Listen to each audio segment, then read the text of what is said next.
calmly for Magnus to make his first move. 1 e4 it is.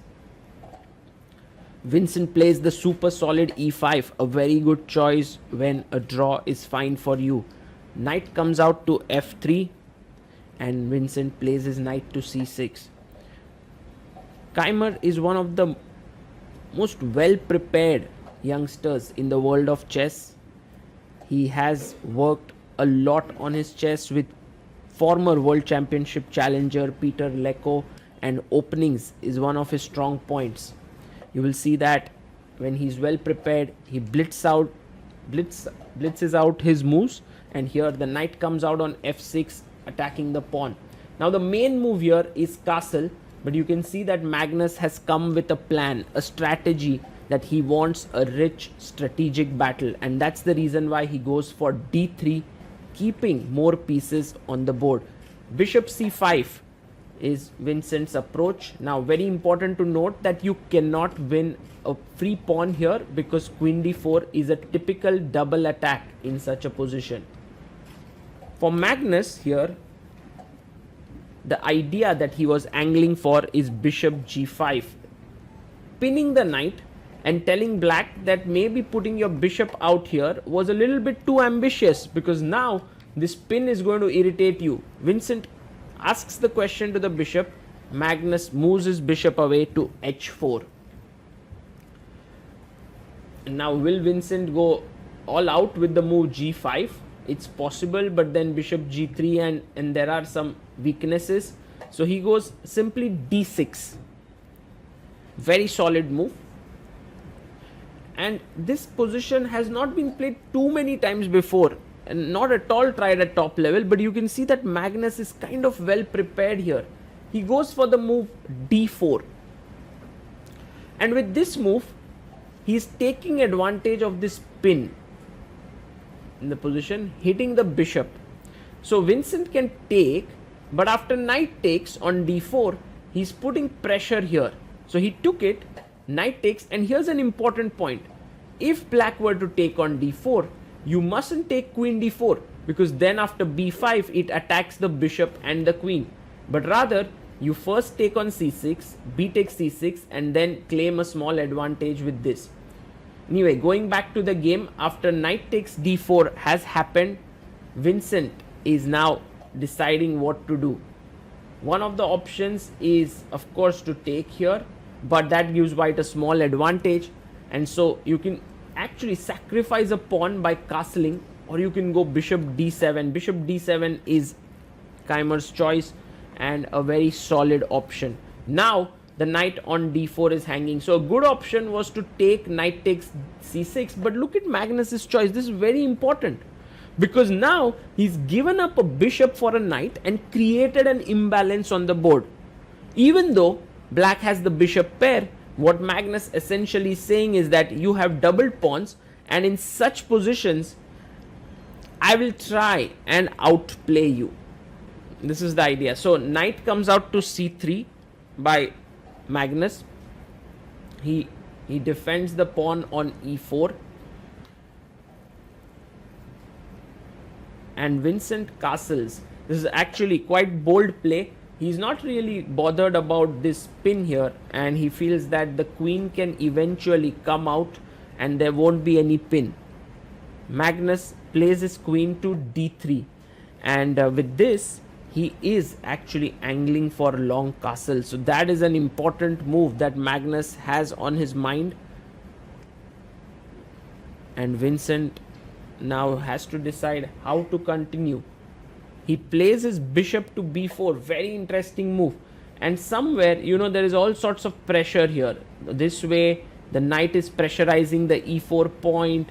Yes, there is a pin here, but it can always be broken with g5, and Magnus has to figure all this out. At the same time, he has to keep the position running. Look at how Magnus swivels that knight on e2. He brings his knight back and then defends his own knight. This is the toughest part when you're playing in a must-win game, that you have to all the time keep avoiding the most objective ways of playing, because that could lead to a very small advantage, and would not be enough to win. So you have to take practical chances. But if there's someone who's very good at doing that, then it's Magnus Carlsen, and he goes for long castle. He plays it. This is now his king is relatively safe, but could get into trouble because the b file is potentially open. Vincent puts more pressure on the e4 point. Now he has 3 pieces lined up against it, and Magnus simply defends it with his pawn and tells Vincent that it feels like my position is better because I'm going to go g4, maybe move the bishop, go h4, g5, I'm going to play on the king side. Well, but Vincent has a good move here, and he finds it queen e5, breaking the pin and also putting pressure here. Now a decent move in such a position is king b1, because see, there are always these threats: bishop c3, knight c3, and queen f4 check, and you lose the bishop. This is a loose piece here, and so king b1 makes sense. You will see that Magnus here is thinking quite a bit, and we've made some kind of a time lapse of the time he has thought. So that just shows the amount of time he thought for this move, all different postures, trying to figure out what is the best way to continue. And after nearly spending like 15 to 20 minutes on the clock, he finally came up with a move that cannot be described as anything less than terrible. Because now look at the bar, it's just dropped down. It's one of the maybe worst blunders that Magnus has made, because you take here. Now look at Vincent. It seems like he sees the winning move. You can't take with the knight because check and the bishop drops. If you take with the queen, now comes the stunning move knight e4. And this is what Magnus has missed. If you take back, I take with the queen and I'm attacking 2 pieces. You can't save them both. And if you take the queen here, I'll take with the rook, and after pawn takes, again rook takes, attacks both. And black is completely winning here. So, and Vincent only needs a draw. So it's not even like he needs anything more, and Magnus has seen it. So he gets up from the board and goes away. He's seen this. In a post-game interview, he mentioned that he had seen this when this happened. So now Vincent has to figure this out. What is the way in which he should continue? He takes it. Has Vincent seen it? That is the question. Now let's look at how Magnus comes back and retains a poker face, because this is his last chance. He has to take with the queen. You can't take with the knight, as we just noticed. Queen f4 check and you lose the bishop. Look at Magnus coming calmly. Takes with the queen. He's eaten something and he's waiting now for Vincent to make his move, and maybe he'll be eliminated for sure. If Vincent finds knight e4, there's no way Magnus stays back in Baku. And Vincent doesn't take it. And look at Magnus's expression. He can't believe it. Disbelief on his face.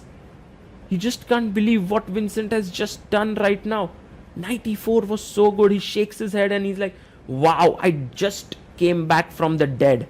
I've dodged the bullet there. He's shaking his head. Vincent actually, either he cannot understand why Magnus is behaving this way, or Vincent just saw knight e4 right now.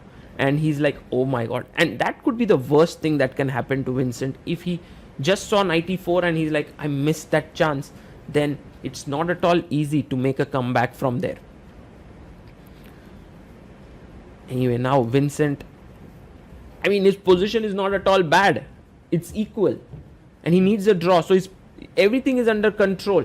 However, Magnus was just about to, be ready to call it a day in this tournament, and he would have been knocked out. But now he has fresh chances because position is equal, and he has to keep playing, and he goes g4. You can see Magnus still seems a bit shaken up by what just happened there. Vincent plays his pawn up to f6. Now, what is the way in which Magnus should try and win this position? Because there are a lot of drawing tendencies, especially because of the opposite colored bishops. But one thing that we can all learn from this game is how Magnus slowly builds up the position. It's not like he's winning or anything, you know. There is no thought of how to win this position. It's more like how to reorganize the pieces. So first he got his pawns here. Now next he got his bishop back. And with this bishop coming here, he's just putting it on a good diagonal. It's not like he's aiming for f4, e5 anytime soon. It's just improving the position bit by bit. Maybe he can go h4, h5. Now you might wonder, for example, if Magnus does play h4 here, and he does, that why wouldn't Magnus, when the position was here, go back with his bishop and then directly play h4, h5? Why did he have to go h3, then bishop here, and then h4? This is one of the key aspects of playing when you are in a must-win situation, that you do not hurry. You take it easy, you sort of lengthen the game, you keep on making moves, and somewhere your opponent will come under time trouble, has to make a lot of decisions, and Magnus is a true master at this. You know, now he pushes his pawn on h5, a committal decision, and fixes the black pawns here. And that could be an important thing, because this is a g7 is on dark square. You might wonder, but g7 is so difficult to attack. Like, when are we ever going to reach it? Well, not anytime soon, but maybe in the end game. So rook a d8 played by Vincent. Magnus also brings his rook to the center of the board. Rook h on e1, and yes, f4, e5 would be a very desirable break, but the moment you play f4, the g4 pawn does get weakened. So Vincent also playing it easy. He brings his bishop back on c8, and now the next plan here has to be thought. How is Magnus progressing? This knight on c3 doesn't look great, but first Magnus improves his rook. He brings it to d3, and perhaps at some point the rook could swing over here, maybe enter the position. That could be an idea, or go to c3 after moving the knight. There are many such options. We cannot really see Magnus's clock because of the light, but Magnus has kept a very healthy lead in this match on the time. Bishop b7. Now this next move by Magnus is really very interesting, because how to continue is a question, where to put this knight is also a question. But I think Magnus has already seen his entire setup, and this is one of the things that Magnus excels in. He knows where his pieces belong. So knight b1, he feels that his knight should go to d2, and we'll understand why. Vincent goes c5. He opens up his bishop. He's also relocated his bishop nicely, and now you will see Magnus plays c4. With this, he is weakening the d4 square. Bishop c6 played by Vincent. But whenever the knight comes here, the bishop can come and remove it. Now you will see b3. So what is Magnus's plan? Is that he's going to go knight d2, king c2. And that is just what small improvement there. Rook b8. You will see Vincent putting pressure on the b3 pawn. But the knight can just come there and defend it. Oh, first he's planning to move the bishop. And again, a little improvement. The bishop, Magnus did not feel was doing much on g3. It was hitting here. So he wants to put it now on e3. Yes, Vincent can come in knight f4 and create some issues here, but Magnus will simply move his rook away. He goes rook b7. The idea is to put pressure on the b3 pawn, and Magnus develops his knight. The knight is now well positioned. So bishop controls the d4 square, knight controls here. Magnus has reorganized some of his pieces, but in no way has he made any serious progress as yet. Bishop e3. Small improvement, small steps to giant improvement. And how does Vincent continue? He goes king g8. He goes back with his king there, and Magnus brings his king up, king c2. Both sides have some pawn breaks. Magnus mainly has f4 and e5. Vincent has a5, a4. But both are waiting. Knight d8 played by Vincent, and a logical move. The knight is well placed on f7 to stop both e5 and g5 breaks. Now Magnus takes this opportunity and plays f4. Very logical is to play knight f7 to stop e5, but Vincent goes a5, and this is very interesting. Now suddenly position gets sharp, and also look at Magnus's time of sharpening the position when it is move number 34. Vincent is under some time pressure. He has less than 5 minutes on the clock, and Magnus pushes e5. Now point here, take, bishop c5. Magnus is clearly better. You can't take on e5 twice, but Vincent takes it once. He first takes here, Magnus takes back. And now you can't, as we said, you can't take here, so Vincent goes knight to f7. And if you were to push your pawn to e6 after knight e5, this pawn would become very weak. So Magnus goes bishop f4. He is sort of defending everything with his rook, and if rook e8 is played, now e6 is very strong because there is no knight e5. So he goes de, bishop takes e5 by Magnus, and now here he plays his pawn to a4. Very, very difficult now to take here. You will realize that Magnus has found a brilliant idea. He goes bishop c3. A lot to learn from this, because if you had taken here, then bishop a4 and the rooks would enter. But the way in which Magnus deals with it is this, takes, and now king b2. And notice how the b pawn becomes a shelter for the white king. The rooks have become sort of immobile because they can do nothing with their own pawn. But most importantly, the a pawn has become a passed pawn. There is no one to stop it, and this is Magnus's trump card in this position. This is the pawn which will help him in the game. Right now it's under lock and key because the bishop looks at that square, but the way in which Magnus has created his chance is definitely amazing. It's just tremendous. Bishop takes on e8. Now black is even a pawn up. If you count the number of pawns, black has 5 pawns, white has 4. Also this pawn could become a weakness. But now Magnus goes rook d5, and he wants to win his pawn here on c5. We have reached move number 40, so both players get additional 30 minutes on the clock. Now Vincent thought for a good 12 minutes and is now down to 19 minutes. Bishop c6 played. So with the bishop attacking the rook, if you take here, rook takes c5, then the bishop comes back, and now the bishop is actually attacking this pawn, and there's no way to defend it. So that was Vincent's idea, to deflect the rook here and come back. Bishop comes up to d4.